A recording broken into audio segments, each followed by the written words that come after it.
They've arrived at Pocono, the Wild Bunch from ARCA, Automobile Racing Club of America. A series for tomorrow's superstars.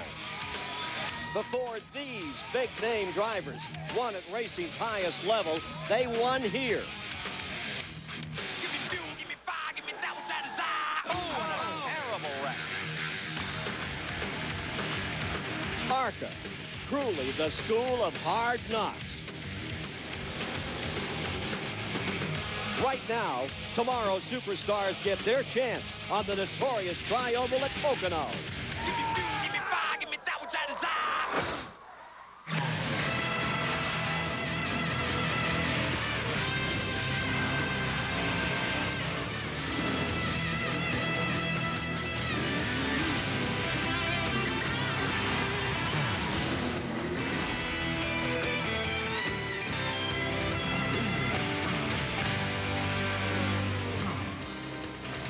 Gentlemen, start your engines. 40 cars come to life.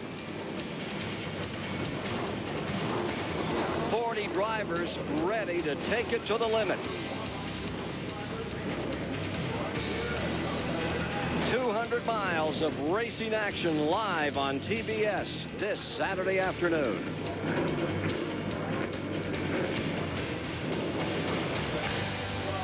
It's the ARCA Pepsi 200 from Pocono, Pennsylvania. Weather today, a little on the iffy side. Possibility of rain.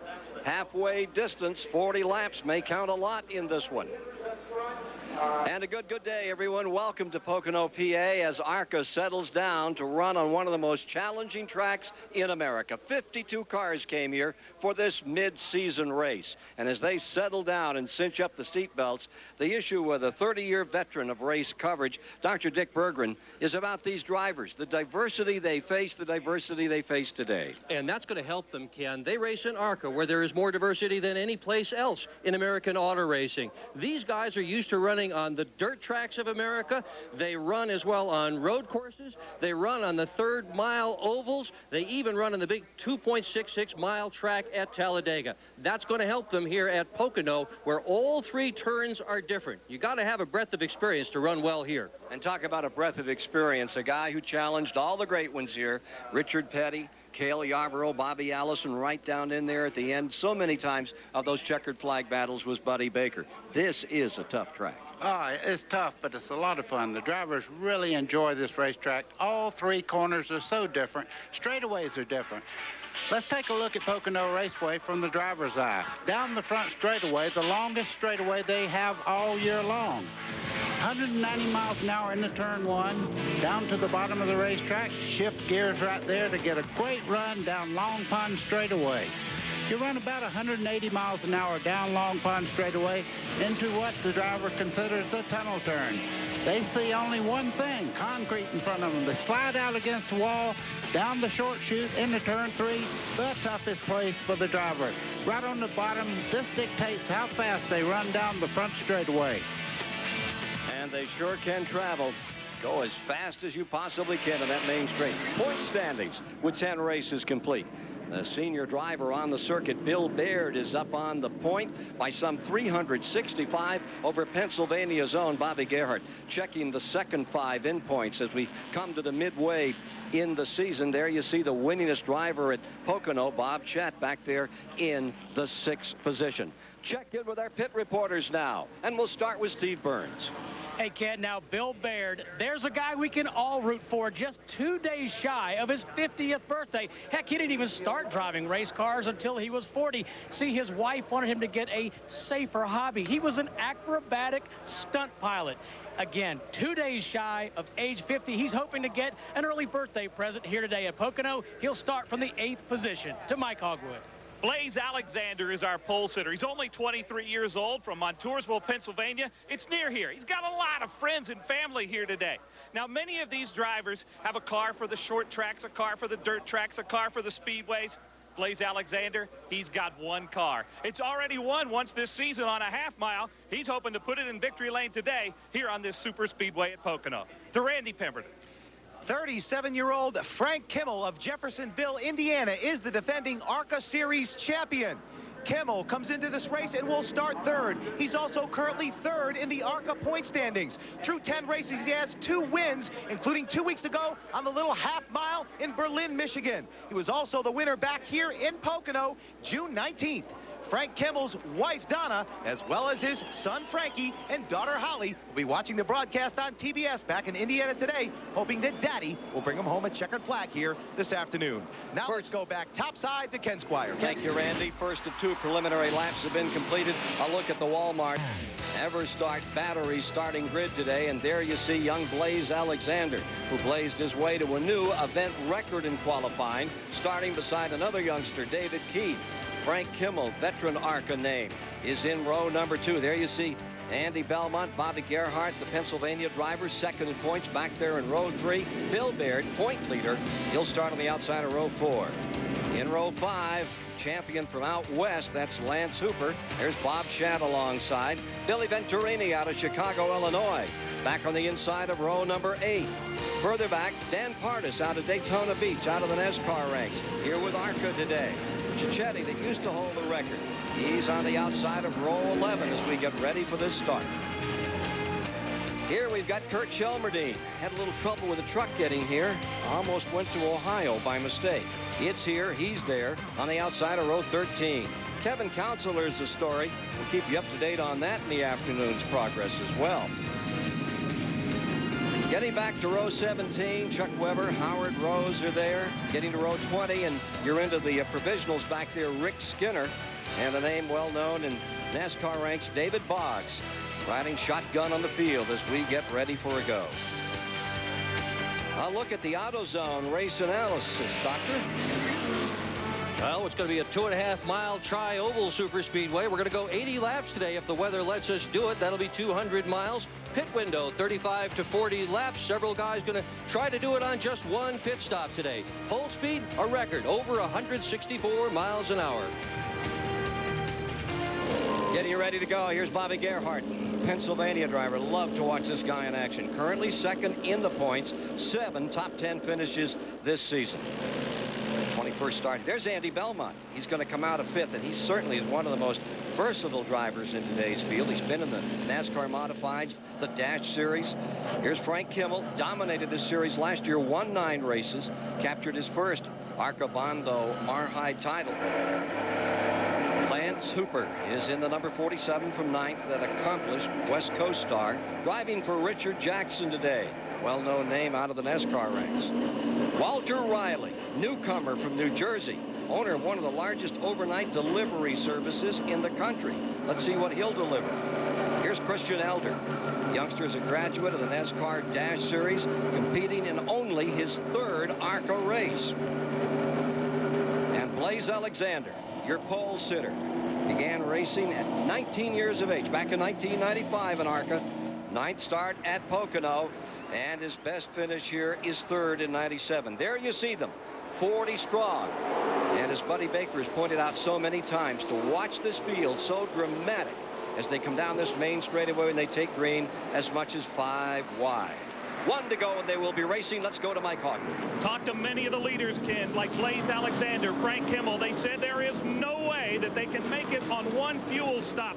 First caution after 20 laps, they're going to have to come in and get a full tank of fuel and 4 tires. Talked to David Keith. He says, hey, we get a lot of cautions today. We might be able to make it on 1. So fuel mileage is definitely going to be a story in this race. There you see the number 11. That's Beauchamp. And he's having a problem with that car.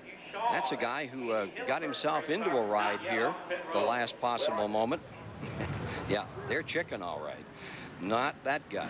He really wants to play. Ex-sports car driver and very excited about being here. Buddy? Yeah. What I was going to point out to the first-time viewer, you see the cars going back and forth. They're getting a little bit of heat into the tires, so they will grip well into the first corner. Also, they're getting all the debris off the racing part of the tire, the lower part that makes the patch on the racetrack itself. So they're going back and forth just to get heat in there and to clean the tire up.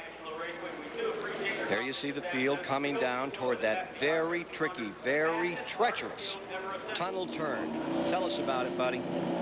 Well, you can see right on the bottom of the racetrack there, the white part there, they call that a rumple strip. It actually throws the car sideways if you hit that. So you slide the car through this area right through here, and you'll hear him talking about the short chute as he starts wiggling back and forth, as I was talking about cleaning the tires.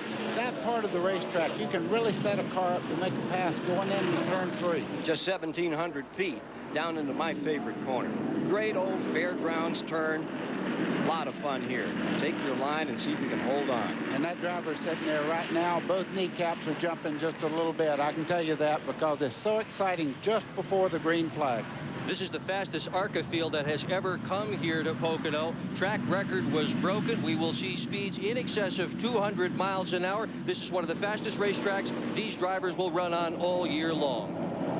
Coming to the line, field ready for action.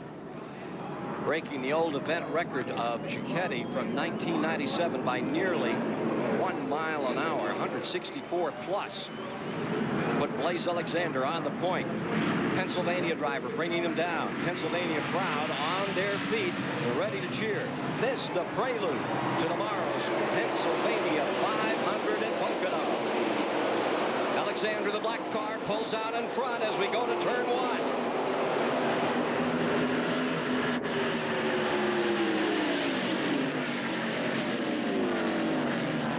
Scooting down to the inside, Frank Kimmel pulls up into second.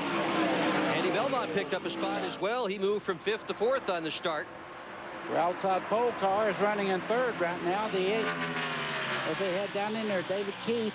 That is the brother-in-law of Jeremy Mayfield that runs in Winston Cup. And his brother-in-law is one of the co-owners of that number 8. Remember the only time it's been seen before this year?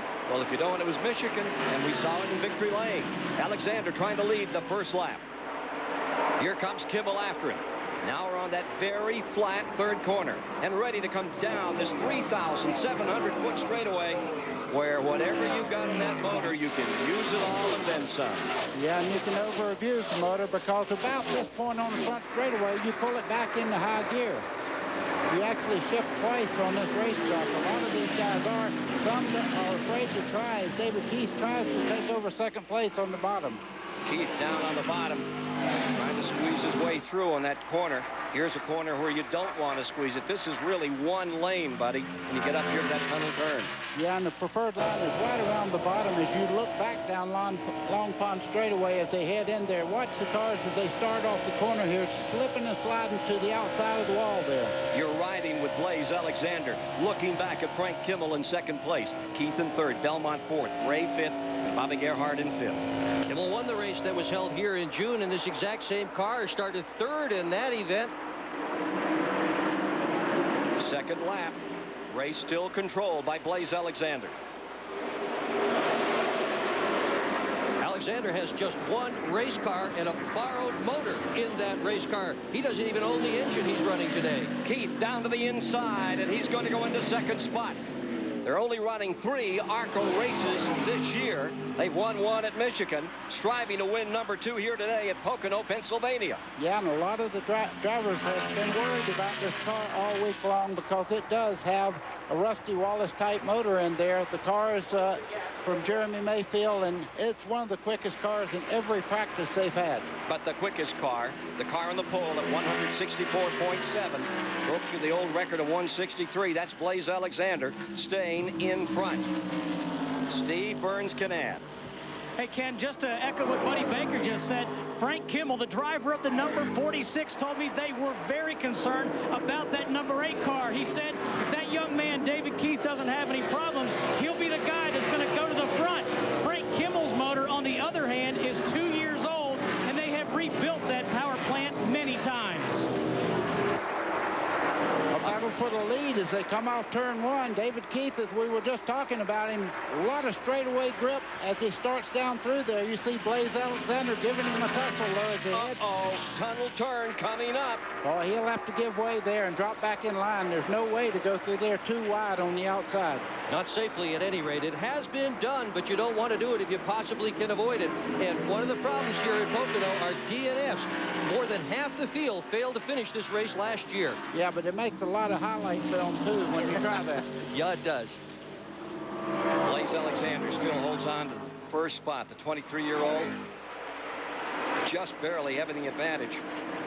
Here comes Keith after him again. Kimmel just sitting in the catbird seat back there in third. Gerhart fifth now. Belmont sixth. And Mark Gibson drops into seventh. Lance Hooper is eighth behind this front trio, who are putting on a whale of a show. Talking about Blaze Alexander, our leader right there. This was his first pole ever. He's won a race, however, but never had a pole position. And he's just from down the road here, about 35 miles. Last time they tried to go in too wide, and as everyone knows, that is too wide for turn 2. They clip right along up that area of the racetrack. Great super speedway. Pocono, Pennsylvania. 3 different corners. A compromise in suspension. How you set your shocks. Take a look at number 40 beginning to ease out of it here and roll back. Andy Belmont. Andy Belmont's having some type of problem. He's on the bottom part of the racetrack.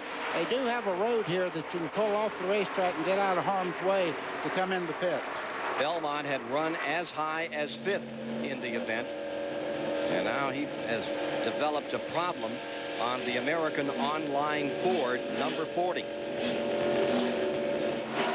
Second twice this year, Atlanta and out at Salem, Indiana. Not looking good right now. No, this is his 7th Pocono start. He's not had the greatest of success here at Pocono. 12th had been his best prior finish. And just coasting into the pit road, silent car. You can see smoke coming off the back of the car there on the spoiler, so he definitely has an oil leak. So it's a short afternoon for Andy Belmont, it appears. Brings it in, a little smoke trailing out. They're still going tire change right side. Ah, left side they're Left going side, up with. Yep. Let's go back up with the leaders. And there's a little bit of an interval for Blaze Alexander over Keith in second spot, Kimmel in third. And Ray in fourth, Gerhart fifth, Lance Hooper in sixth, and Gibson runs seventh. Back to the moment. The ARCA Pepsi 200 on TBS Superstation is brought to you by Advance Auto Parts. The best part is our people. By Brewery Fresh Budweiser, official beer of NASCAR. Hey, race fans, this Bud's for you. By Mobil 1 Synthetic Motor Oil. Nothing outperforms Mobil 1. And by Pepsi AC Chewables. Start living heartburn-free with Pepsi AC Chewables. Working lap 9 of 80, and one of the key contenders is on pit road. Let's get down there and see what the story is. And the motor is shut off, and a disappointed car owner, Jeremy Mayfield, Winston Cup driver. Jeremy, what happened? I don't know yet. He just got in and sees some smoke out of the exhaust, so I'm sure it's not a good sign. Probably lost a cylinder or something like that. We're not sure yet. This is your brother-in-law, and he has a lot of talent. Yeah, he's done a good job, and this whole team's done a great job. We got good cars, good people, and Larry Wallace, all the guys at Penske Engines, they've done a great job this year. And first time I've ever seen any trouble I've engineered, I tell you that. Well, the car has burned a piston is the word that we're hearing now. It has burned a piston. Car 8's done for the day. This is the car, by the way, that Jeremy sat on the pole with in the race at Japan last December. Thank you very much, Mike Hogwood. Alexander first, Kimmel second, Ray third, Bobby Gerhart up to fourth, and that moves Lance Hooper to fifth, Mike Swain into sixth. Bill Baird, the point leader, is now in seventh, followed by Gibson in eighth, Tracy Leslie ninth, and Pardus in that 10th spot. You can see that there's number 40, Belmont, back down a lap. Andy Belmont is back. Had a left rear tire going down, buddy? Yeah, that's what it looked like. He changed the left side tires on it. He's back up to full song. As you can tell down the straightaway here, he's running very well. A lot of straightaway speed, but he is a lap down. Trying to get a lap back from Dave Adcock right there in the Mannheim auction Pontiac. Talking about Adcock there in the 45 just in front of Belmont here. He's an auctioneer for the Mannheim group, and he missed a whole week of work just to run here this week. And when he started doing the auctioneering, I'm going to tell you what, you talk about entertainment, everybody in the garage area come running to hear him. Yeah, nobody wants to wish anyone any ill fortune. Barry said, boy, if he drops out, we really want to hear his interview. Dave Adcock, number 45, and part-time driving instructor here at Pocono, Pennsylvania. But he's still not going to shift like a lot of the guys do here in Pocono. He said he wants to keep it simple, so he's just going to leave the car in high gear. Many of the drivers will change gears. Oh, we got trouble out of turn number 3. Got one loop that's fallen to the inside of the course. everybody's cleared him thus far. It's Walter Riley. Walter Riley. Ah. There was great expectations by the crew there. That is a Rusty Wallace race car also, and good motors, good everything. Caution out. Yellow on the track for the first time. Comes while they're working lap 12. And on board with Riley. Of course, that wasn't luck. He has someone riding with him at all times, right? Well, yeah, his sponsor is his own trucking company, Guaranteed Overnight Delivery, which for short is God, I guess, is with him no matter what on the racetrack. There's a good shot at Walter. Quite an interesting executive. Not only does he own this corporation, which last year grossed some $68 million, he's his own PR man. And this morning he was taking guests through the garage area, potential clients for his trucking company. You could see him using his hands there to let the cars behind him know that he was slow going into the pits there. You see him shift up. He's talking to his crew right here. Started 12th and just got the thrill of his life in this manner. Right by himself there. That's an easy thing to do in turns 3. You can come into that corner a little bit high and just get yourself in all kind of trouble. Now, if you'd like to ride with Mr. Riley and God. Okay, right along here. He's trying to stay on the bottom. Goes through there. You hear him on the uh-oh, runs out of talent right there. Look at the hands on that steering wheel trying to get hold of that car. Oh, you hear the tire pop right at the end of the slide there. The Lord said I'd had enough of this. All right. We've got a caution on the racetrack. There are 12 of 80 laps complete. Blaze Alexander still is your leader. Him.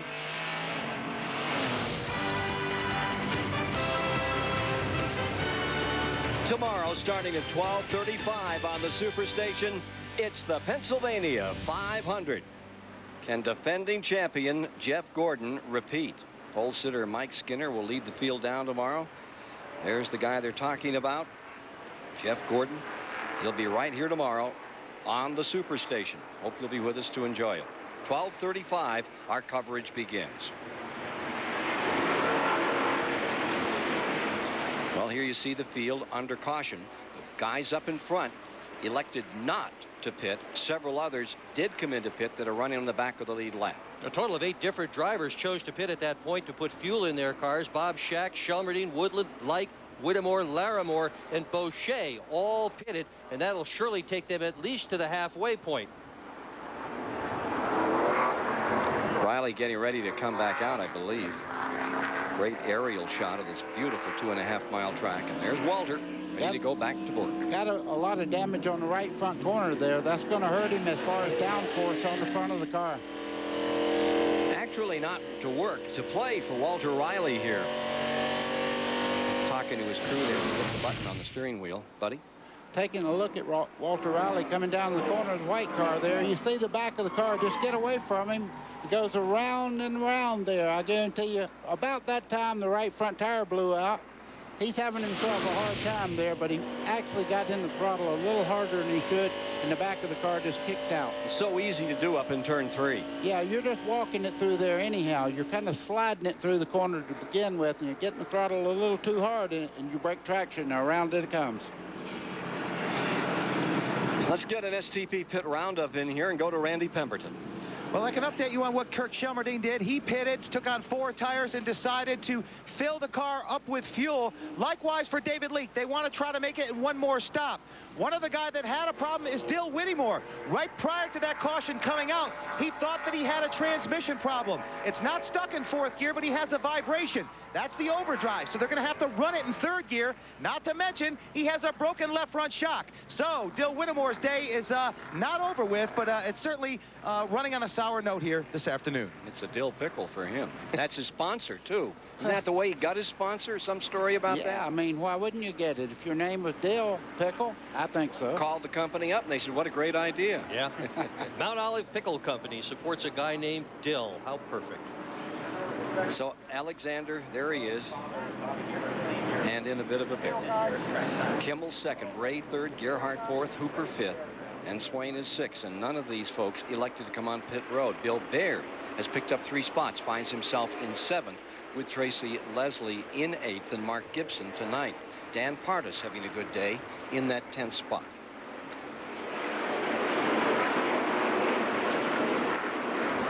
Going to stay right with him as they get ready to go back to green. Now, how are you running as you come up to take green here at Pocono with this extensive long straightaway, buddy? Well, what you're in about second gear right there. There's still one to go right now, but they're saving fuel also to go the distance on one stop. So these caution laps are really helping these cars that are out there riding around. You keep it in high gear, keep the RPMs down low. Napa running order for you, following through the field with 15 of the 80 laps now complete. This is how the whole gang is doing out here at Pocono, Pennsylvania this afternoon. Hope you're enjoying the race and be with us tomorrow. They've accomplished 37.5 miles, 162.5 to go to make this 200-mile distance. If you don't believe a mirror is important to driving a race car, look at the size of that rear mirror you just looked at. It's about 12, 14 inches wide there, and you can see 90% of what's behind you. Here's fourth place, Bobby Gerhardt. Great champion, came out of the dirt ranks, a lot of modifieds. Pennsylvania, he's a big name and is in ARCA. What a dramatic win he had at Daytona. And there, okay. Now, Dill Williamore, trouble there, put up on his race car. That's too bad. His best career finish was at Salem. He had a second there in 1995. Are they going to button it up, maybe send him back on his way here?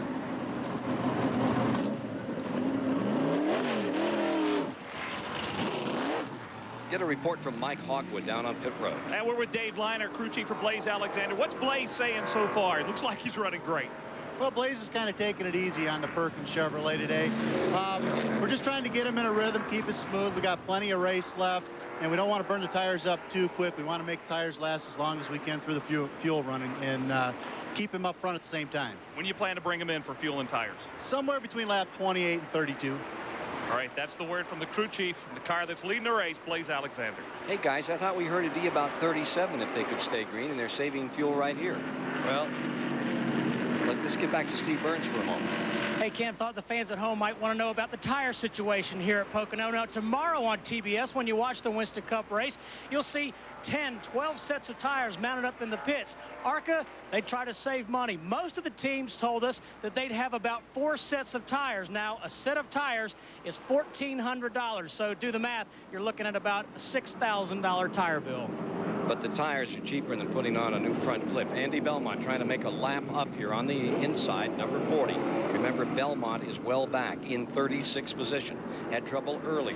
Blue and yellow car on the inside. On the outside is your leader, Alexander. Green is down. Green is back, and Andy Belmont would love to get down in the corner with Blaze Alexander and get that lap back, but he got a dreadful start on the inside. Ah, you're saying we may get some sprinkles over there in turn 2 right about now. See how these front contenders handle second turn as they go to the tunnel turn. Round 1 into Long Pond straightaway. That's one thing you don't want is water on the racetrack with these race cars.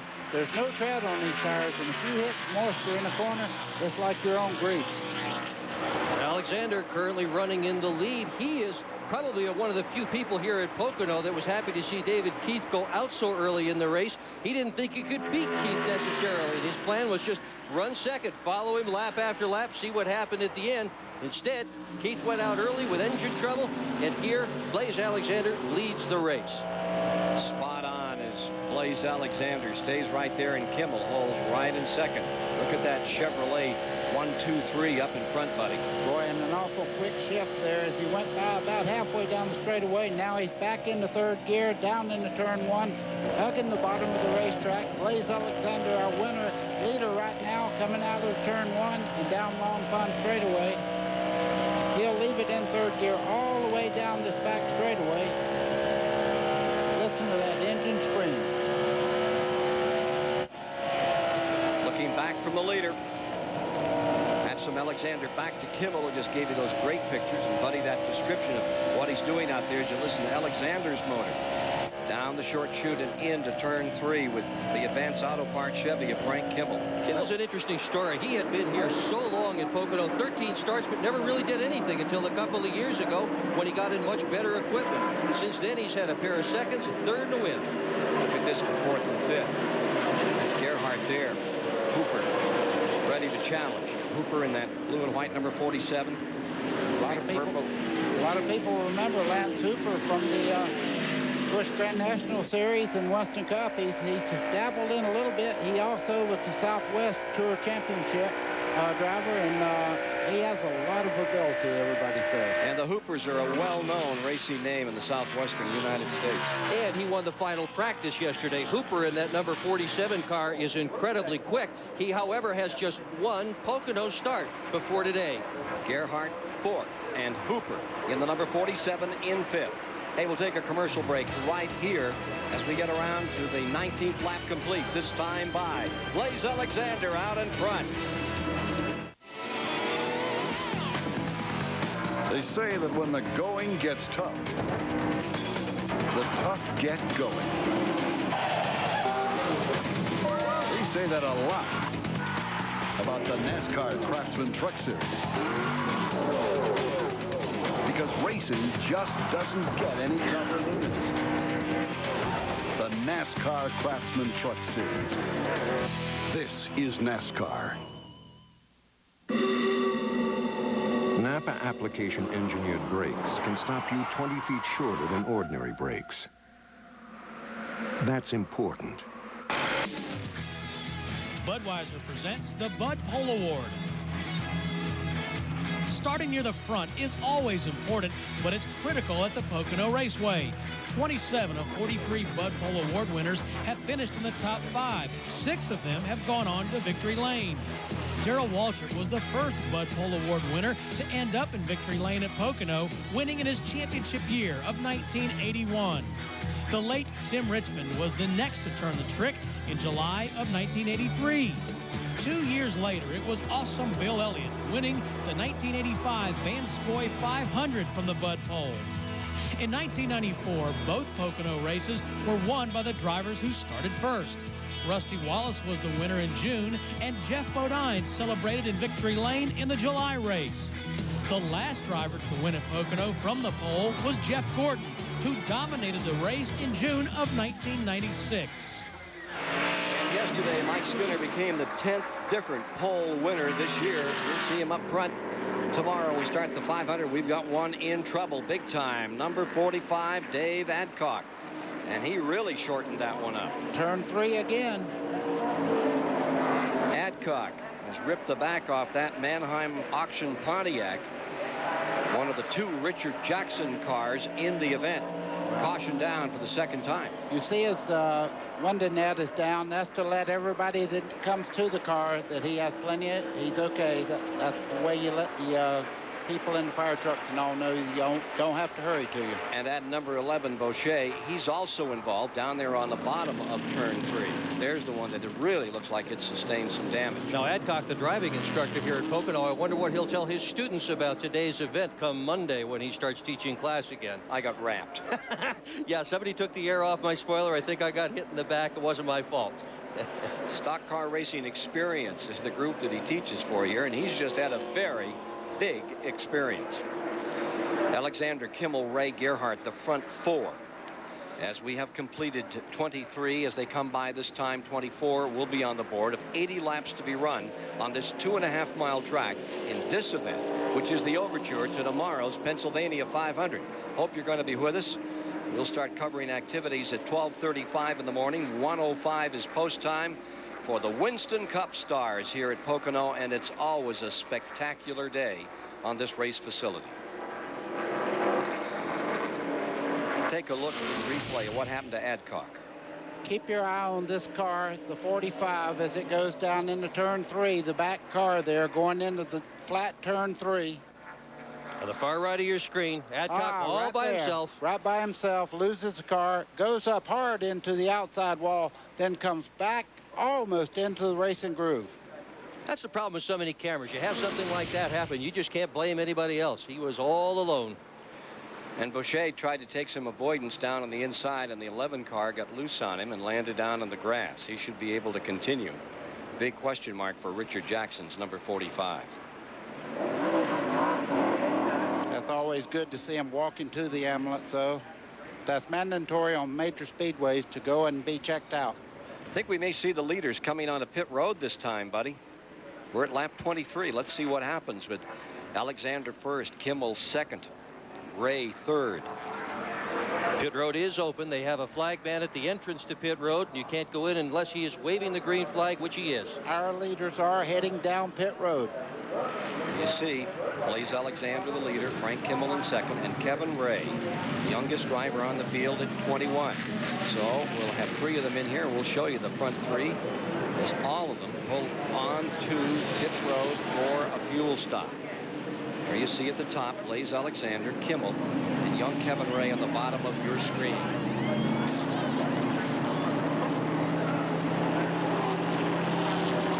They're going to change all 4 tires on the 46. You see the jack man over there right now. 1 pump, 2 pumps on the jack is up.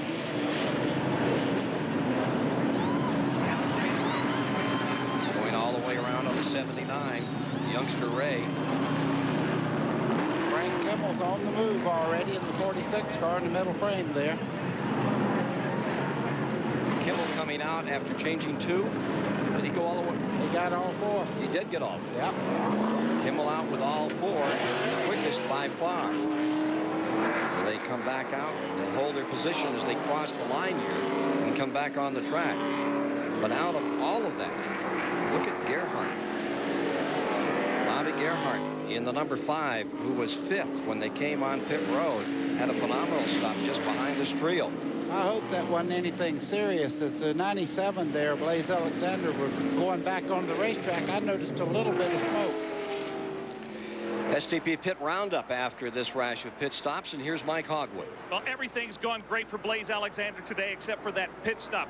They came in, all they were going to do is change 4 tires and give it some gas and go, but they could not get the jack up on the left side of the car. A very slow pit stop for Blaze Alexander, Ken. We've got a tire loose out here. Oh, and it came off the number 42. That's Pardus, isn't it? Yeah, he had been running very well. Danny Pardus, apparently they failed to get the lug nuts tight on that car. He's lost a left rear. That's a hard way to lose it. Embarrassing, too. Yeah, he'd been in 9th spot. That happens many times, though, when you're in a hurry and they drop the jack and the guy takes off when they drop the jack. Happens it does not to the mean best. it's over with. Happens to the best. Remember David Pearson at Martinsville for the Wood Brothers. That does happen fairly frequently. Pardus. Oh, that's a hard one. He'd been running so well. Had been up in 9th position, Dan Pardus. So, we'll take a commercial break and be back with you here at Pocono, Pennsylvania. It's the ARCA Pepsi 200.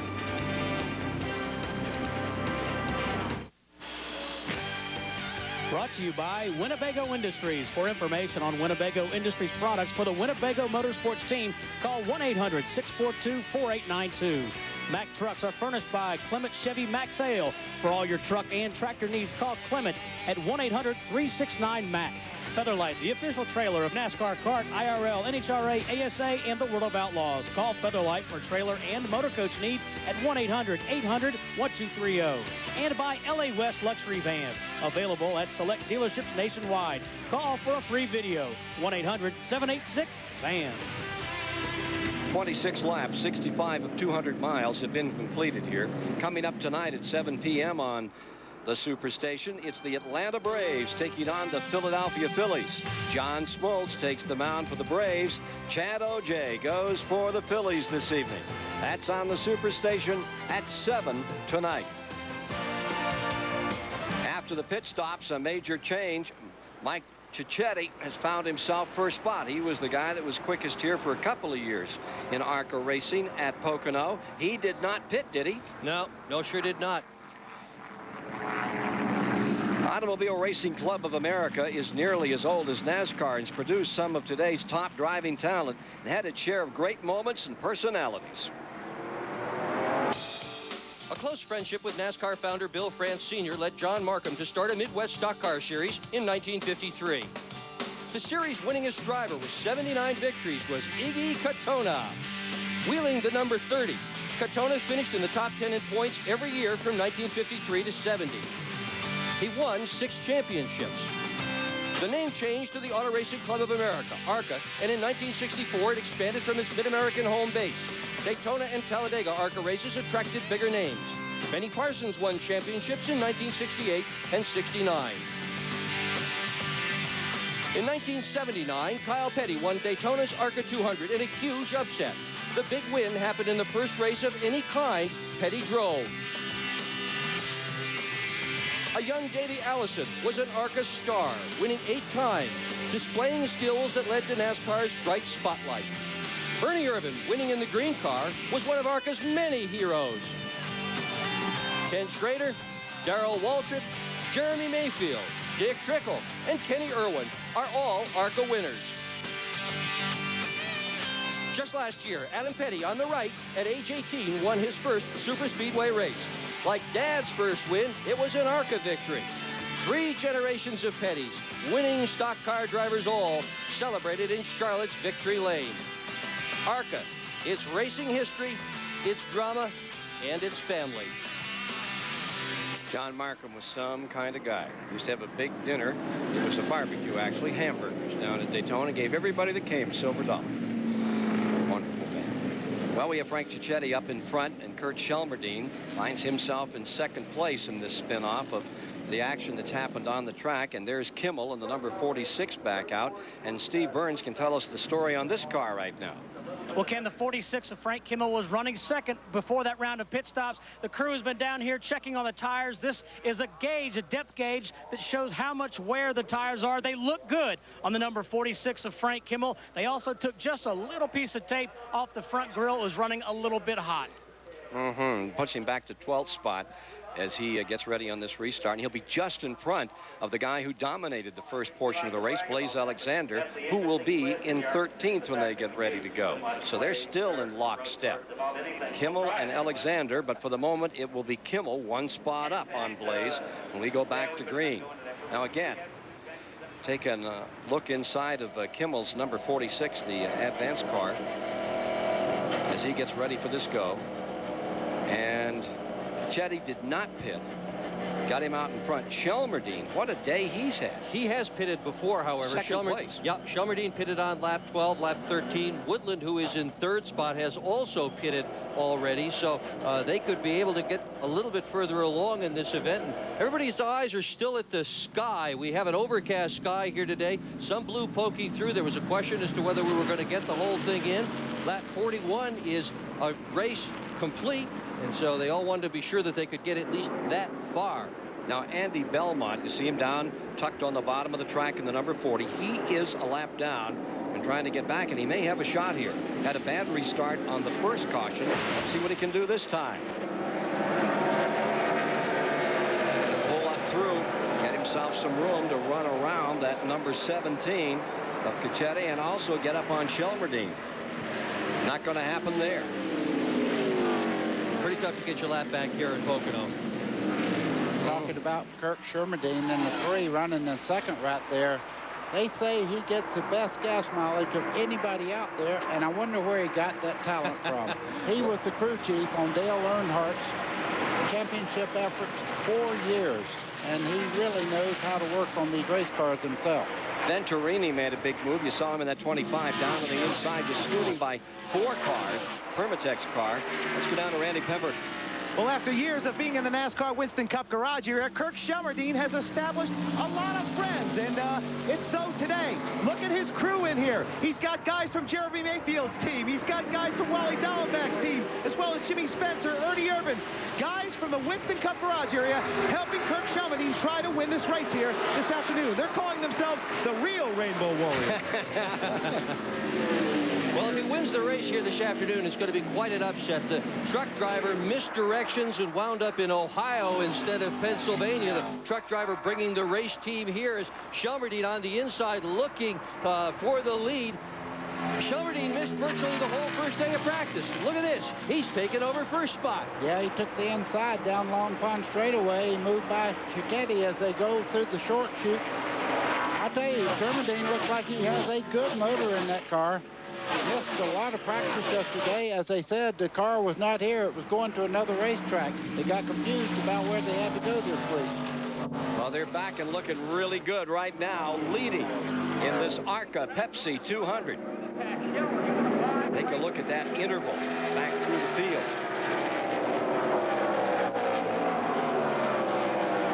Jimmy Kitchen's having a good day. He's beginning to make himself known up on that leaderboard.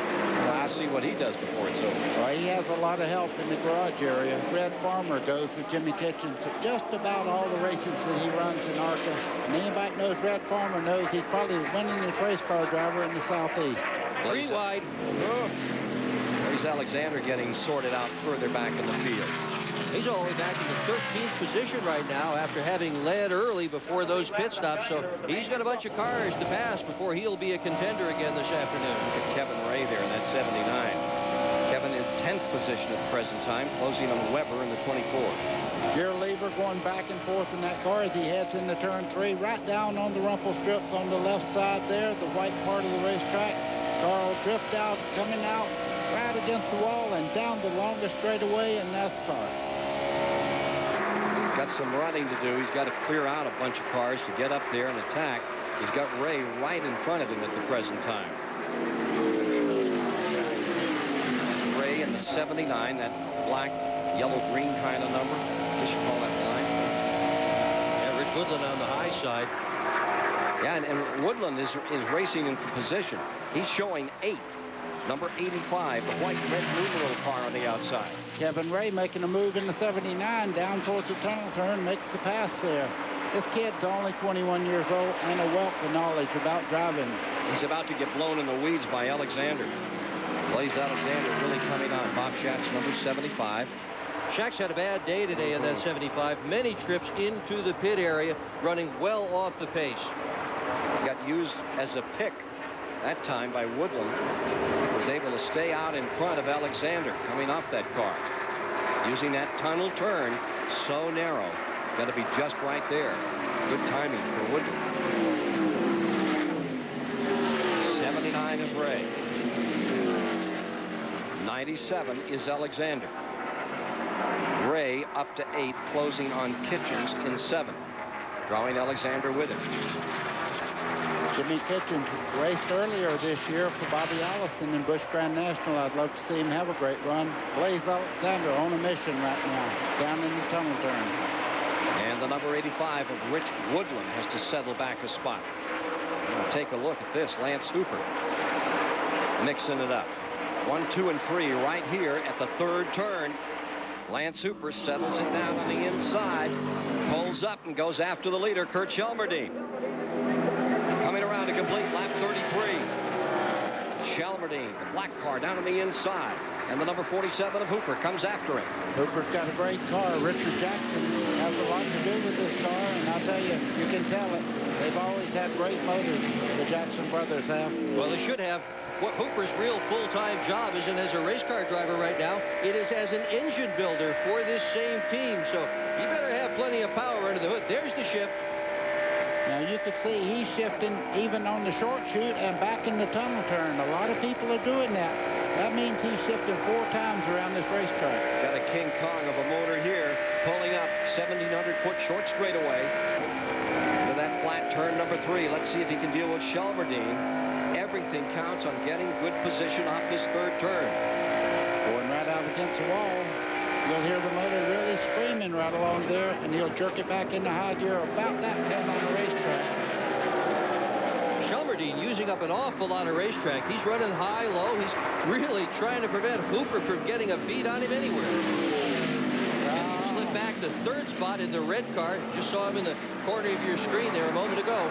Take a look at this. Outside, coming off the high bank of turn 1, and into the lead goes Lance Hooper, number 47. Now that's hero material, but he didn't get it done yet. Kirk Shelmerdine fights back as they go towards the tunnel turn. I don't believe they're doing this. Easy. He's hanging it out there. Oh, my heart, right through the tunnel turn. Last moment pulls back just a little, or he'd have pulled the side off the car in that concrete.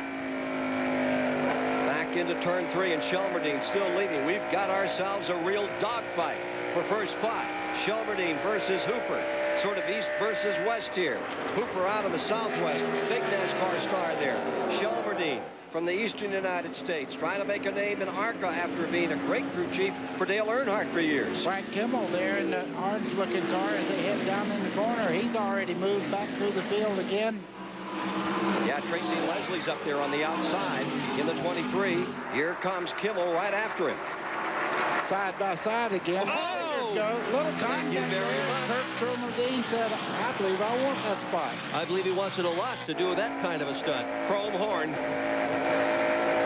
Baker's chrome horn being honked there. I didn't invent that move, believe me.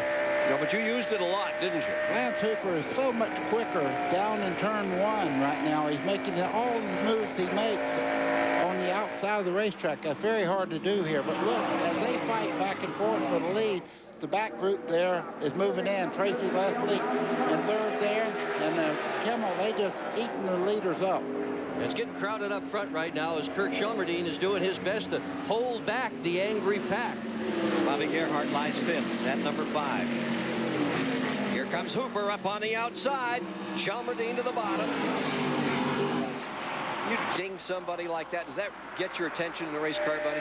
Well, you just have to recompose and go after it and drive your own race. Cicchetti in the pits. The number 17, which is running right up there at that outset after the caution. Cicchetti now on pit road. Winner's circle car coming to a halt. There's Pardus. He had lost the left rear tire, and you can see the damage back there in that number 42 car. I want to see that guy get a good run someday. Nice fella. Here's Shelmerdine and Hooper still fighting it out, and for the moment, Lance Hooper has the advantage. And it's about 2 car lengths. And that's the biggest advantage anybody's had. 10 or 12 laps. Take a look at this as we go to commercial. That's Shelmerdine on the inside. Hello. Just want you to know I'm here. Back in a moment. After 39 of 80 laps in the ARCA Pepsi 200, Lance Hooper has put himself into first place. Frank Kimmel drawn up into second. Tracy Leslie motoring to third. Bill Venturini is out of motor. He's been slowing the last couple of laps as we come to halfway on the racetrack. 40 down and 40 to go on this 2.5-mile track. Under pressure. You're watching Shelmerdine, and a lot of pressure being exerted as the pole sitter, Blaze Alexander, squares off here and tries to move up a notch. The Kirk holding the lower line down the Long Pond straightaway. Blaze Alexander does not seem to be quite as quick as he was in the early part of the race. But coming up through the crowd like he's had to do, you have to use a lot of patience. You wonder about Kirk Shelmerdine driving this black number 3 car. He won 44 times as crew chief for Dale Earnhardt, 4 championships. Crew chiefs in Winston Cup make $500,000 a year and on up. Instead, Shelmerdine would rather drive a race car and make just a few dollars. Yeah, he had 16 years as a Winston Cup mechanic, crew chief in that role. Really wanted to race. Take a look at who's moved up the most, buddy, thus far in this race. Wow. Christian Elder from 27th, currently 15th on the show. Mike Swain, 23rd up to 12th. How about Kimmel there? 12th to 2nd. Kevin Ray dropped back to 18th, now all the way up to 8th. They see more out of him before this day is over. Good struggle continues. Alexander chasing Shelmerdine, and just behind him, the point leader, Bill Baird, oldest driver on the field, in the number 52. So you're watching right here, 4th, 5th, and 6th. They're in the middle of the sandwich. Kirk's trying to cut him off as they head to turn 3. He's taking a lot of racetrack there. Drives it much deeper in the corner than Alexander. Just behind him, the points leader, Baird, is moving in 52. Randy Pemberton can tell us more. Mike Cicchetti has parked his car. I guess you broke your engine. What happened? We were running real good. All of a sudden, things started skipping after about 4th lap after that restart. I hate it for the guys. We worked real hard. It's a brand new car. One we got from Penske, and I just gotta, thank them for all their help. And I hated it. It must be a broken rock arm or something. But we're pleased that we ran up front. Consider where we started. We're gonna be grateful for all the help we've got from the winner's circle and Blade Sportswear. They've been tremendous, and we've got some big things happening for next year. I'll be able to tell you about soon. Okay, Mike Cicchetti still looking for his first win on the ARCA Series. Now to Steve Burns. Randy, Billy Venturini, young man, has just climbed from his race car as well. Billy, what put you out today? Broke the motor. We've had some bum luck the last 3 races. Breaking motors the last 3 races. had good race cars. Unfortunately, we just, got to be around at the end, have good finishes. Son of the former ARCA champion, Bill Venturini, guys. Bill Baird just put a move on Blaze Alexander at the tunnel turn that's picked him up a spot, and that was an oh my heart kind of move. Yeah, it was, and he actually made a little bit of contact there, but nothing to really get that concerned about. But he did put a little sheet metal on him. Bill Baird in the 52 there, just behind the 3 of Kirk Shelmerdine as they head down Long Pond straightaway. Baird turned it up another notch now. Remember what we just have been hearing. Engines, engines, engines. This place is incredibly tough on engines. They wind them up down this long front straightaway, and it's really tough on the valve trains. In 1997 in this race, believe it or not, 10 of the field dropped out with blown engines. Battle seen a bunch today. Battle for 4th right here. Let's see if the engines are going to hold up for Shelmerdine and 49-year-old turning 50 this coming Monday, Bill Baird. 3-time winner this year on the ARCA circuit, leads in points.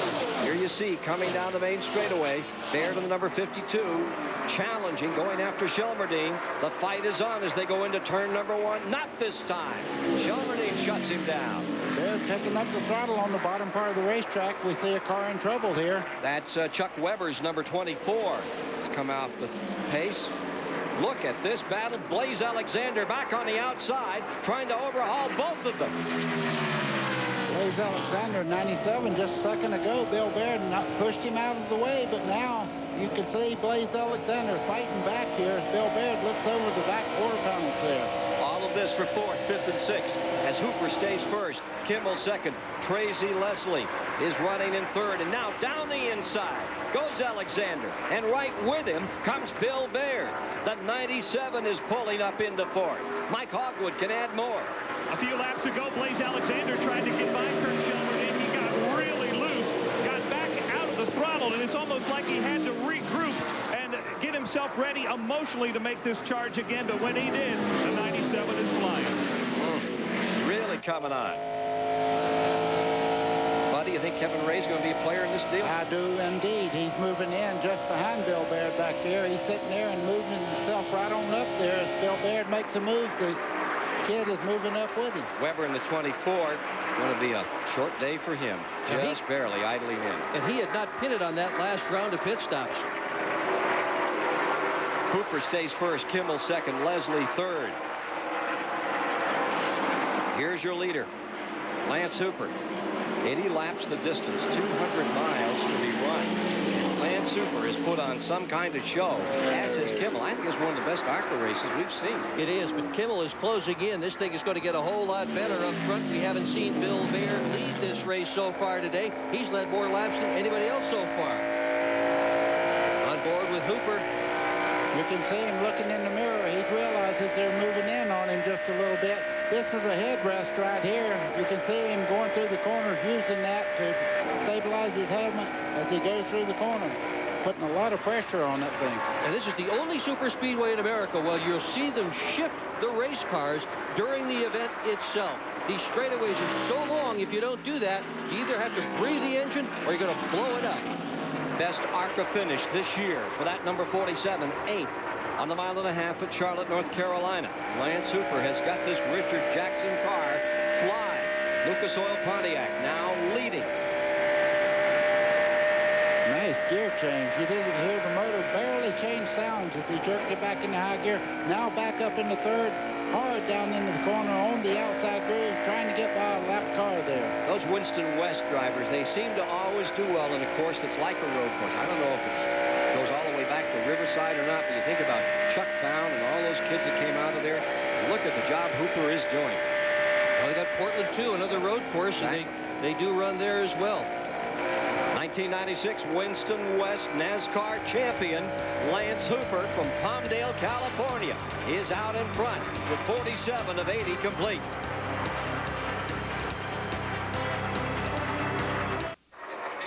The TBS Super Shop has super collectibles of all your favorite cars and drivers. Call toll-free 1-877-577-SHOP or visit us online at tbssupershop.com to get in on the action.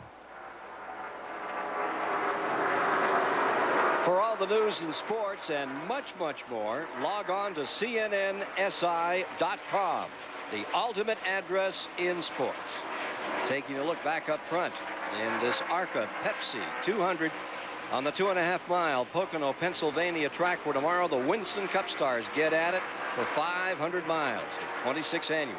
First and second right there on the outside. That number 47 coming at you is Lance Hooper, and Kimmel right there in second spot. Yeah, it was seconds apart. Now it's down to car lengths as Frank Kimmel moves in. He's less than a car length behind our race leader, Lance Hooper, as they head into turn 1. Jerry Hill, who had been running 17th on pit road and being pushed back into the garage area with the Land O'Lakes Chevy. Foot was up on that car, obviously more engine trouble. Tracy Leslie stays third.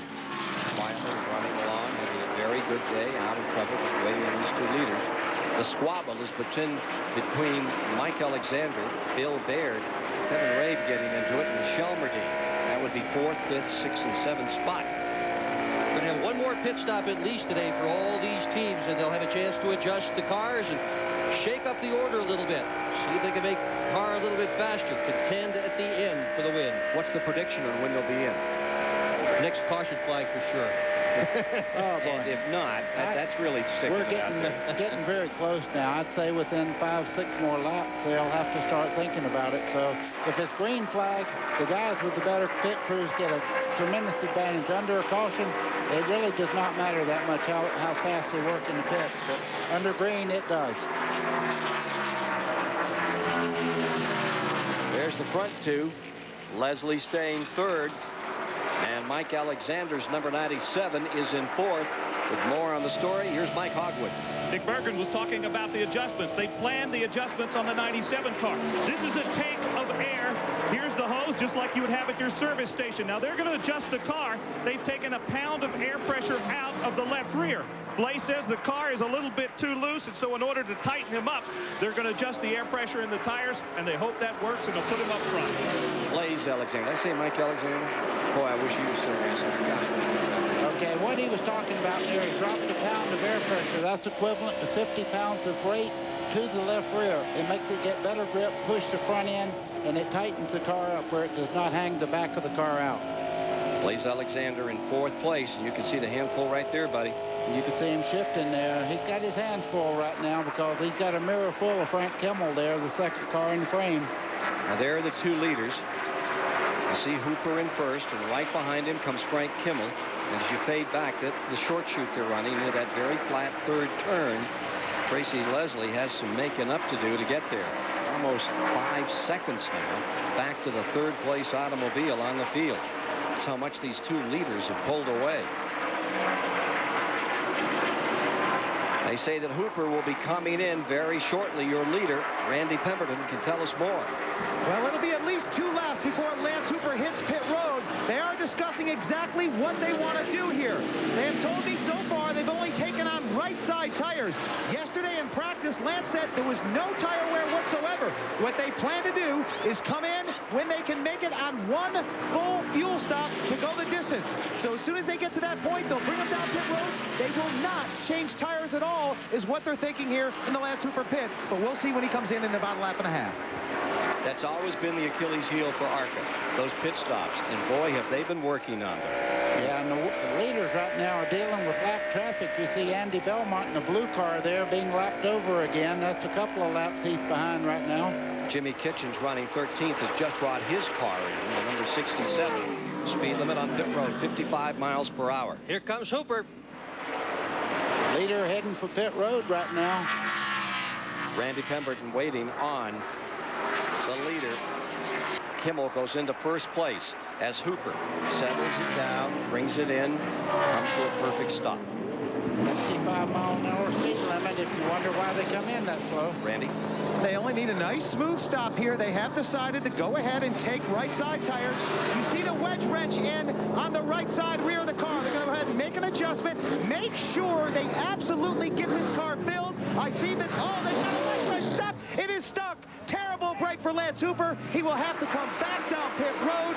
16.9, but it doesn't matter. He will have to hit the pits again. That blew that strategy. That's a heartbreaker for Hooper. What he's talking about is this weight wrench right there on the right rear corner of the windshield that's left in the car, and NASCAR or ARCA will bring them in and make them pull it out. There. Right there it is. You see it sticking up. It's going to cost him this race. He has to come back in. Now Frank Kimmel's getting ready for his pit stop. Frank Kimmel in the 46. That's Wayne Likas on pit road right now. Tell you what, it's a whole lot easier to lose one of these things than it is to win it. You can see that wrench sticking right out there. If the crew had only pulled that wrench out, he may well have had a chance to win the race. Without it, he's going to have to pit again and remove it. And the reason they would black flag it, even though it looks pretty secure there, that top part there is adjustable wrench, and if it gets on the racetrack, it could puncture a tire. Pretty easily. So he's headed back for pit road. Kimmel first, Leslie second, Alexander third, Bill Baird to fourth. Kevin Ray is now fifth, and Shelmerdine dropping back to sixth. Bobby Gerhart in seventh. Yellow is out. There is a caution on the speedway. Boy, was that a break for Lance Hooper. He can come back in and remove that wrench now. And he's already had his service, so his pit stop will be really quick. Talk about getting an advantage back after looking like you were at the bottom of the pit. Just happened to Lance Hooper in that Richard Jackson number 47. Yeah, because when they give you the black flag from the flag stand there, you have 4 laps to come in. There's your leader. That's Kimmel out in front with the 46. Belmont just in front, still trying to make up that lap. And let's get to Steve Burns. Ken, this caution came out just a few laps prior to when Frank Kimmel was going to pit, so this should be inside their fuel window. They should be good to the end. Talked to his brother, the crew chief, Bill Kimmel. Bill says they'll make very minor adjustments, an air pressure adjustment. Otherwise, change 4 tires and be set to go the rest of the way. For debris on the speedway, third caution of the day in this ARCA Pepsi 200 from Pocono, Pennsylvania on TBS. Tomorrow, it's the Pennsylvania 500. We'll be with you at 12:35. Post time is 1:05. A lot of great pre-race stories to be told. Hope you'll be with us. Pit road still closed, and Hooper will get an opportunity to come in here with everybody else and get themselves on pit road. What a lucky break that was for him. Had that caution flag not have occurred, Hooper certainly would have been in serious trouble for this event, but he can come in, make a quick stop, they pull the wrench out, and he's all set. Kimmel first, Leslie second, Alexander third, Baird in fourth. Pit stops upcoming here at Pocono.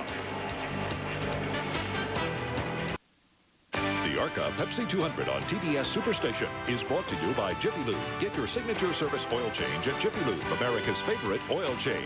And by Napa Auto Parts. We keep America running. You don't want to start that with me, I don't think. Back with you once again at Pocono. We are under caution. This should be the lap where they pull in for pit stops.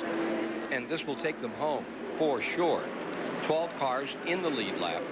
58 laps have been completed as they head for pit road. 145 miles, just 55 miles left to go. Steve Burns waiting on your leader, Frank Kimmel. Eases it in the Advanced Auto Parts car, which has had such a great run today. And he's there. Here's Steve. Well, Ken, Frank Kimmel comes to the attention of the crew. His brother, Bill Kimmel, is the crew chief. They have Jack on the left front. He overshot his pits. They had to move him back, Ken. That's going to cost them time down here. They had to move him back so that he wouldn't cause a violation down here. We have the stopwatch on the number 46 of Frank Kimmel.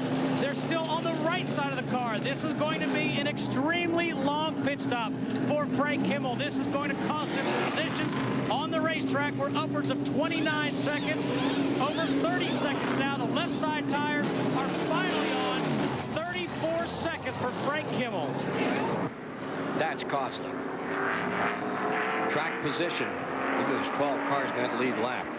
You've got to do a lot of digging here in these last few miles to make up for that pit stop. The lead lap cars were the only ones allowed to pit on the first time around. Next time around, everybody else can pit. Now there's a dozen. Take another look here, buddy. Frank Kimmel coming in. See him coming down. Oh, yeah, he just overshot. this line right here, and now they have to push it back. Now ARCA's right in front there telling them they're out of the box. And there's no penalty so long as you push the car back before you do the service. But if they'd done the service without pushing the car back, they would have been penalized. Boy, I tell you, I got to work on that ARCA. I've done so many NASCAR things. Well, the other thing of it is these cars look so much like the Winston Cup cars, and indeed many of them have been Winston Cup cars. When they're built brand new for ARCA, they're built just the way Winston Cup cars are built. Well, they are just like Winston Cup cars, except for cubic inch dollars. I mean, it's like having a bat and a glove, except you raise it to such a great level in that Winston Cup racing. That's the top of the line. Let me make it a lot easier than that. Half of the field there, they are Winston Cup cars that are purchased for ARCA. Used equipment. Used car race. No, not exactly. They put a lot of work in these cars. Oh, absolutely. And this series, as Dick Berggren pointed out to you earlier, running on dirt, running on very short tracks, and running super speedways, has a lot to say for itself. Let's go back to the pits for a moment. Well, we'll document what Lance Hooper did. You remember the wedge wrench stuck in that car. They did come down pit road when that caution came out. Unfortunately, they came down pit road while the pits were closed. So they got the wedge wrench out. They went ahead and changed left side tires while they were here. Unfortunately, right now, they will now have to go to the tail end of the longest line for the restart. One other unfortunate incident is the fact that they thought that they were told to come to pit road. It was a miscommunication, and the ARCA officials said they absolutely could have waited, so he would have been right in the mix, but he's going to start at the tail end of the longest line. We thought he'd run those 3 laps out, and so I had to go back to the tail end of the longest line. And of course, that will be the cars that are a lap down. He's still okay. He has new left side tires. They got the wrench out right here. He's back in the battle. He had an awfully good car, and he moved up through the field one time. He probably can do it again. Absolutely. He's still got a shot at this thing. 50 miles to go right now. 50 remaining. It's going to be fun to see what Lance Hooper can do in the final moments of this ARCA Pepsi 200 at Pocono.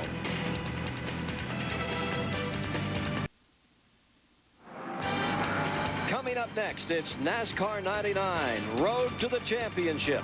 Watch the superstars of NASCAR Winston Cup Racing make their final adjustments for tomorrow's running of the 26th annual Pennsylvania 500. We've still got a lot of exciting laps to go in this ARCA Pepsi 200 today. And as we get ready on a restart on the shakeout, after everybody's been in under caution, Jeff Findlay now finds himself with his number 83 Chevrolet up on the point. Qualified 16th for today's race. Blaze Alexander right there in second spot. Getting ready on that restart. Findlay's a good one. He's finished as high as 4th here at Pocono, driving a car that Matt Hutter drove here in June, finished 2nd in. And also had a little help from David Eft, a great crew chief, when they were up here running. Darrell Lanigan back there, number 46. It will be in that 3rd position. Lance Hooper in the 29 car is in 3rd. Lanigan. And then it's the number 47 of Hooper. Lanigan in the 29 as they come down to the restart. We're showing 12 cars in the lead lap. Remember, with 10 laps to go in ARCA, cars do not race back to the yellow. Well, except in the final. Finley got a great jump there. Yeah, he got a great jump. 4 or 5 car lengths. There's the number 97. Alexander, who just joined us, he's set on the pole with a new event record, over 164 miles an hour. And he goes chasing Findlay. Here's your Napa leaderboard. We get down into the final moments of this one. 18 laps to go. Shelmerdine back there having a very good run. 7th spot to work his way up through. Riding with Blaze Alexander in your 2nd place car as they head down into turn 3.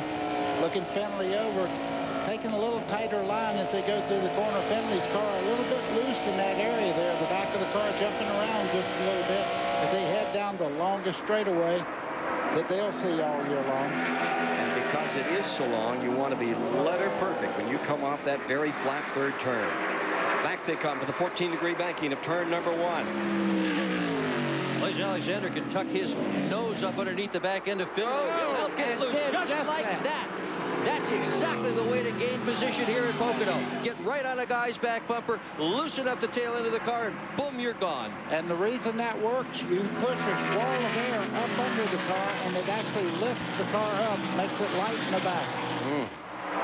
It's going to bring Bill Baird along up to second spot. Let's go to Mike Hogwood.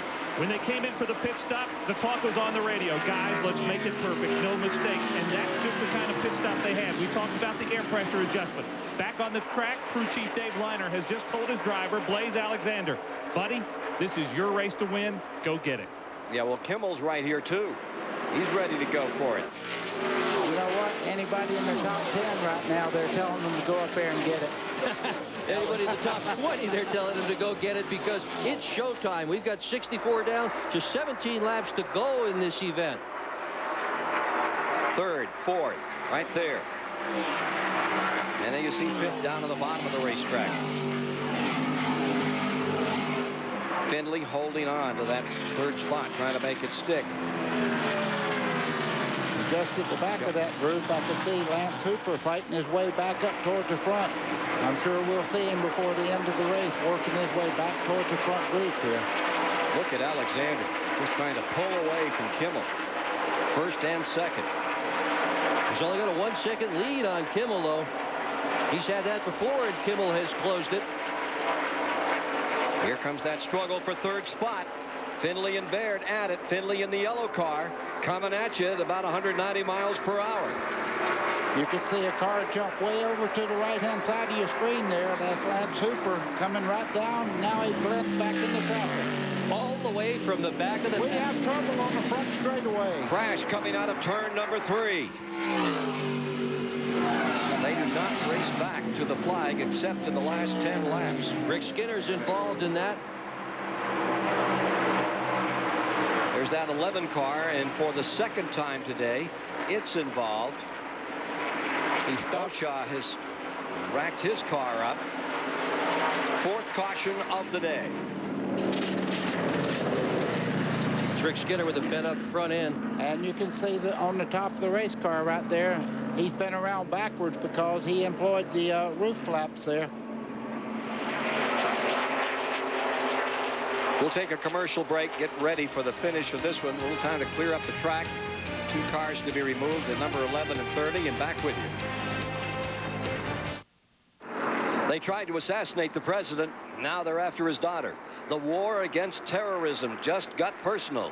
A Superstation original. First Daughter premieres August 15th only on the Superstation. At Pocono, Pennsylvania. Final moments of this one. After leading the first 26 laps, Blaze Alexander was back in the pack, fighting for 4th, 5th, and 6th. Now he finds himself leading the attack on this very difficult, challenging speedway. Frank Kimmel got himself in second. Perhaps the biggest story of all, however, is back in 10th spot, where Lance Hooper, number 47, is in that 10th position as we get ready to go.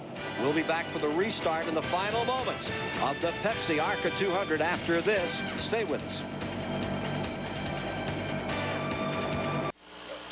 Race fans, the 99 Simpson Racing catalog is now available. For information, call 1-800-71-RACIN or visit the Simpson website at simpsonraceproducts.com. You can be a Winston Cup team owner and compete for over $200,000 in cash and prizes by playing Ned Jarrett's Fantasy Cup Auto Racing. Call 1-800-877-RACE for your rule book. Communications provided by Racing Radios, the leader in racing communications worldwide. Call us today at 1-800-669-1522 for all your two-way needs for race teams and scanners and headsets for the fans. And at the track, see TrackScan on Vendors Row for all your on-site scanning needs.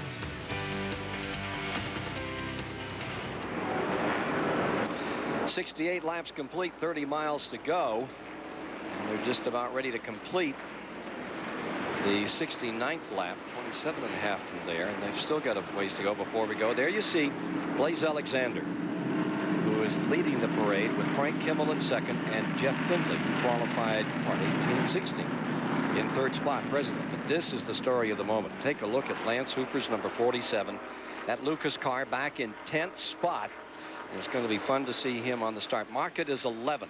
Mark him in 11th as we get ready on the restart. An STP pit roundup right now, and let's get with it in the story down in the pits. Well, Ken, we can call that lucky 11 for Lance Hooper. We've documented all the problems he's had today, leaving the wedge wrench in, having to come back down on pit road, going to the tail end of the longest line.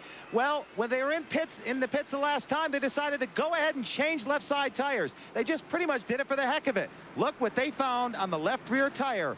Had he kept on going another 2 or 3 laps, this tire's down to the cord, he would have been in the wall. So he's still in the race. We'll call it lucky 11 now, but it might be lucky number 1 before it's over. And what that is, that's called a blister. And it actually blisters the rubber part of the tire away from the cords on the racing tire itself. That's Lance Hooper ready to go to work from 11th spot. Laps running out. He's not got a lot of time to do it. Just a couple of laps ago, he didn't want to see that caution flag come out because we're on lap 69 now, and this thing only goes to 80 laps. Hooper's got his work cut out for him. And a lot of lap cars on the inside of. Let's take a look at who's made a change of most positions here since lap 50. Finley certainly has done a great job here. Jeff Finley now shown in 3rd, was 15th. And Cox's car, the number 23, is up in there too. Mike Swain Jr. also has had a nice run. And dropping back some, Hooper to 11th spot. That's what's going to make this story so exciting, is watching Lance Hooper come up. Tracy Leslie's dropped back 4, as you can see. Getting ready to get this one going once again. Quickly to Steve Burns. Hey, Ken, we're in the number 21 pits of Tracy Leslie. Now, this is Amy Behrens, who works on this team. And, folks, this is not a publicity stunt. Amy, tell the folks at home what you do on this race team. I work on the car, work on the engine, and help put together, basically. And also on pit stops, you're changing tires. That's a tough job. Yes, it is. Very tough. A lot of pressure.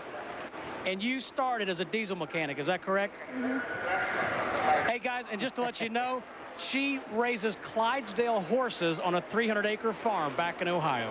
She's quite an interesting gal. Took me to my knee almost yesterday. I shook her hand. I tell you what, she's strong. You don't have to be big to be strong, believe me. This is going to be a really interesting restart as they come off the 3rd turn to take the green flag. We'll watch them all fan out because this could well be the last restart of the day. Could well determine who could win this race. Fans are on their feet waiting for it, and so are we. 70 complete when they come to the line. 10 to go. Alexander trying to squeeze the trigger, pull away from the field. Kimmel will try to hold right on. Back there 11th. Lance Hooper's got one thing on his mind, passing 10 cars in 10 laps.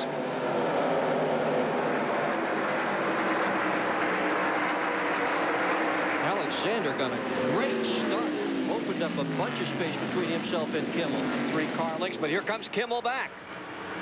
Kimmel roars right back out of turn number 1 and comes after Alexander. Kimmel, a 2-time winner this year, looking Blaze Alexander over as they head down the back straightaway and then through the tunnel turn.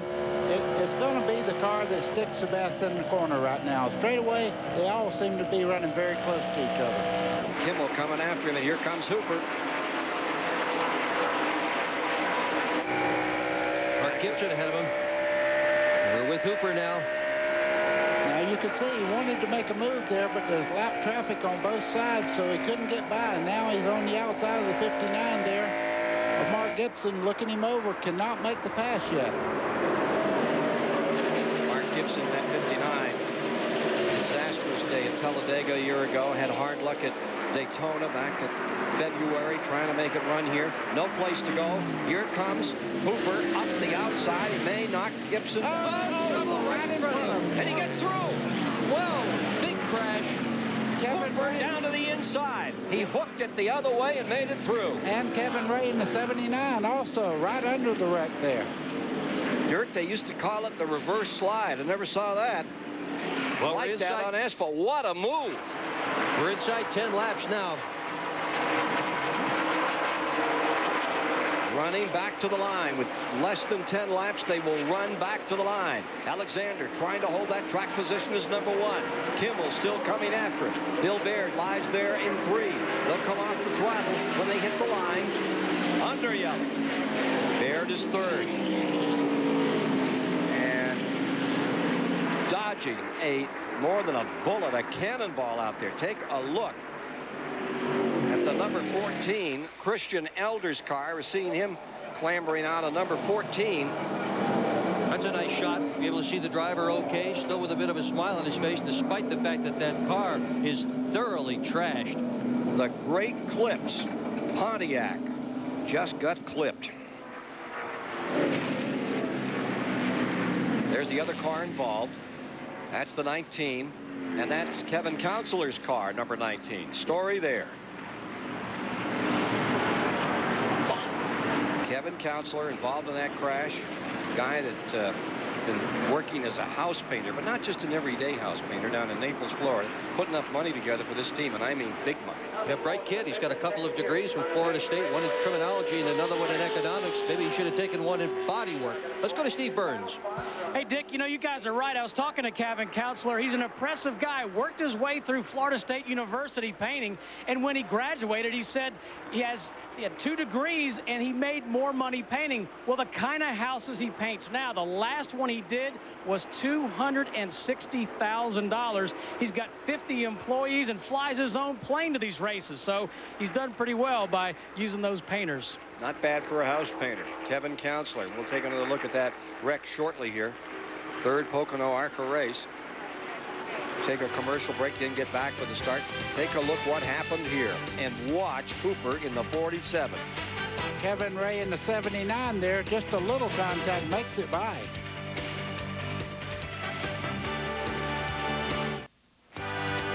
Tomorrow, starting at 12:35 on the Superstation, it's the Pennsylvania 500. And the question is, can defending champion Jeff Gordon repeat?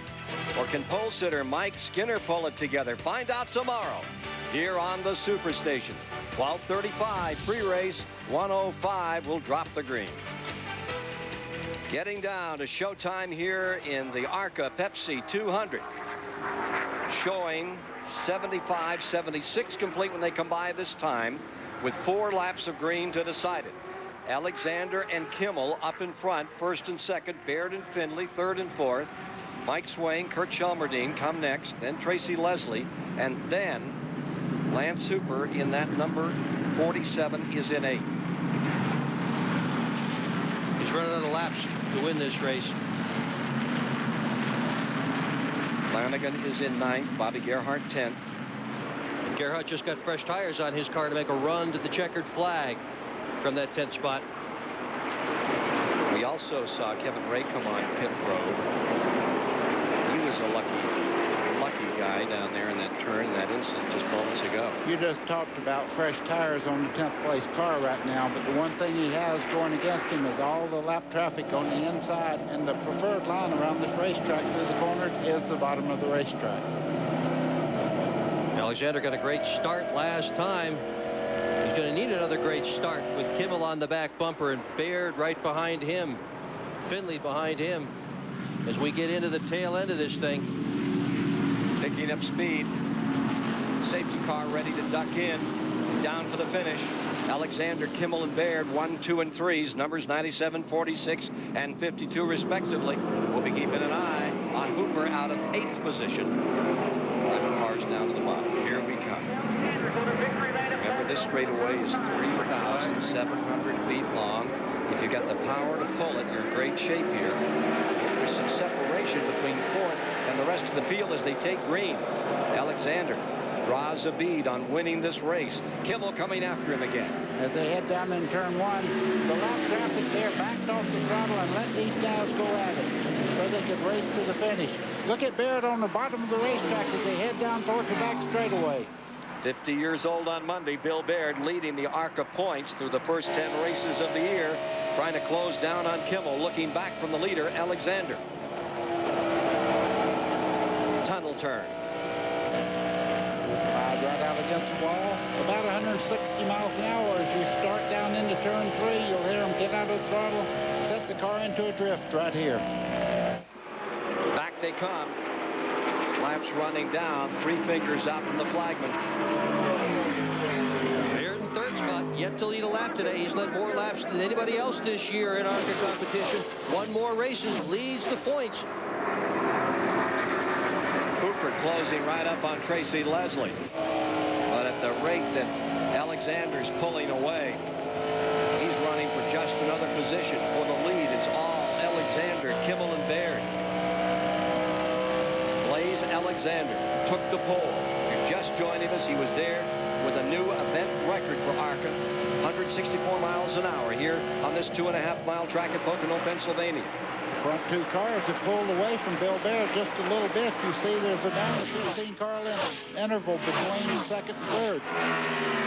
Kimmel hangs right on in second spot. The 37-year-old veteran from Jeffersonville, Indiana, staying right with it here. Qualified third. That Larry Clement prepared car.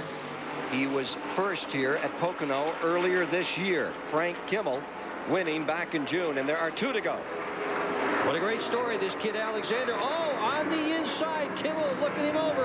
And then on the outside, Alexander with his only race car in the stable, a borrowed engine, leading here at Pocono as we enter the final laps. Frank Kimmel looking for his 17th ARCA victory. The challenger.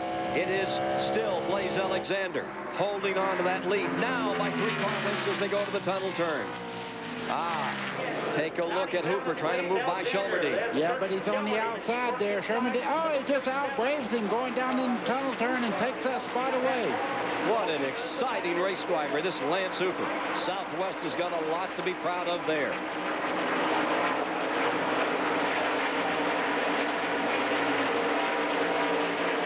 For the lead. White flag is out and 1 lap to go. Alexander and Kimmel come after it. Baird is third. Mike Hogwood. Can he hold on, Ken? He lost 4th gear the last lap. He's not able to shift as they head down into the turn 1. Blaze Alexander still leads. So far, so good as he goes into the first of 3 turns on his final lap. Alexander heading down the long pond straight in command. Hooper in second spot. Kimmel in second spot. Watching that lead driver. He just eases it through this final lap, halfway home to victory. Right now, all he has to do is be very smooth, keep that run and momentum out of turn 3, and I believe Blaze Alexander has the lead enough to win the race. Blaze Alexander, he won at Toledo on a half-mile in the same car. He's coming to the 2.5-mile Pocono Raceway, and he's winning today. Blaze Alexander, Pennsylvania driver, does it in front of the hometown folks and the home state folks. What a fine performance for Blaze Alexander. This is going to be some victory for him. Kimmel pulls up to congratulate. They really had a dogfight. And Bill Baird, the veteran, third. Mike Hogwood. No, we're with Dave Liner. Hey, how much did your heart skip when you dropped the gear there at 2 laps to go? My heart sank down to my feet. I got to tell you, my hat's off to Blaze, the Perkins Chevrolet, Lisa Express, Sunoco Lubricants, all of them. Everybody's done a great job. These guys have worked their tails off back at the shop. I got to thank Sabco for the motor. They built us an awesome motor. I just can't tell you how wonderful this feels. I got to get up there. This is wonderful. Hey, go celebrate. The Perkins Restaurant Chevrolet served up a 4-star special here today in the Pepsi ARCA 200. We'll meet him in Victory Lane. Headed for Victory Lane to meet Blaze Alexander. Here's Steve Burns.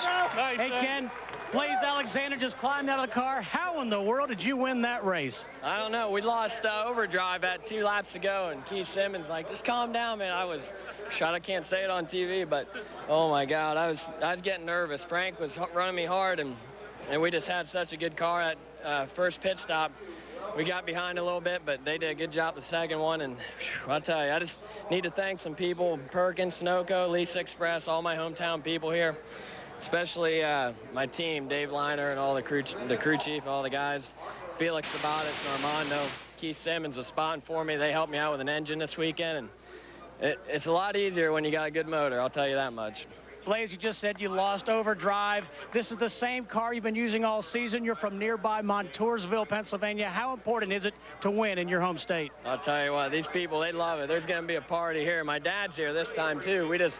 We won one a couple weeks ago, my first win, and he wasn't there, and I told him we'd get one. Congratulations, Blaze Alexander. Thank you. The top 10 in this ARCA Bondo Mar-Hyde Series race at Pocono. There you see Kimmel second, Bill Baird with third. What a great day for Mike Finley in fifth spot. More from Pocono right after these messages. Here at Pocono, Pennsylvania, Blaze Alexander finds himself in victory lane for the second time in 1999 with just a sterling performance. Let's go to Randy. Well, the defending ARCA Series champion, winner here in June, but unable to get it done here today. But nonetheless, you got to be happy. Well, I guess first loser is pretty good today. Blaze did a great job. Congratulate his team. They deserved it. They ran well all day, but man, we just didn't need any yellows there at the end. We had a pretty good lead at one point, and the car was just running great. And the guys did a good job. We just, when I got behind him, it pushed the nose pretty hard coming off 3, and couldn't do a whole lot with him. But pretty happy with that Advanced Auto Parts Chevy. Okay, good luck the rest of the year. To Mike Hogwood. Bill Baird comes home third, maintains his points lead. You tried to make a run at him there those last few laps. Yeah, you know, it was a good race up here today. Thought our car, we didn't qualify that good, but it just kept coming forward. And then every pit stop, we made a change to the car. And it clouded over once today, and the car got real fast. So I told him, I said, you know, we need to tighten this car up. And we tightened up the first pit stop and picked up a little bit. And Frank and Blaze just a little bit faster than we were. But, hey, we did what we had to do. We ran third, and I think it's 3 thirds and 10th I've got here now, so it's pretty good finishing. And a third keeps him well on top of those point standings, Ken. Yep, Bill Baird all the way up on top and then some. Here's your champion today, ARCA Pepsi 200, Blaze Alexander. And what a day it was. Take a look at one of the moves in this race that made the difference. Buddy Baker. Blaze Alexander in the black car there comes up, takes the air off the back of the spoiler. He checks up a little contact there. Blaze Alexander goes by Jeff Finley, and that might have been the move that secured the victory. Indeed. Jeff Finley put on a great show today, having started in 16th spot. More from Pocono in a moment. From the Pocono Mountains of Pennsylvania, the ARCA Pepsi 200 today is part of the ARCA Bondo Mar-Hyde series, their top series.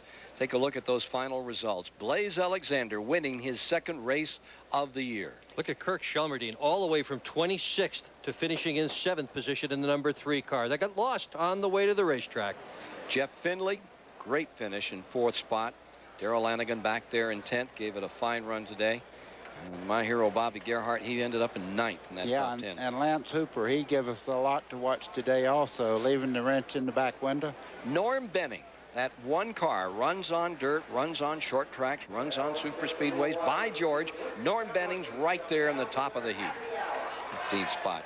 Further back, Bob Schatt, many-time winner, ends up 22nd on today as we continue to review further down the field. Kirk Shelmerdine made the best advancement today, guys. Started 26th, and he finished 7th when it was over.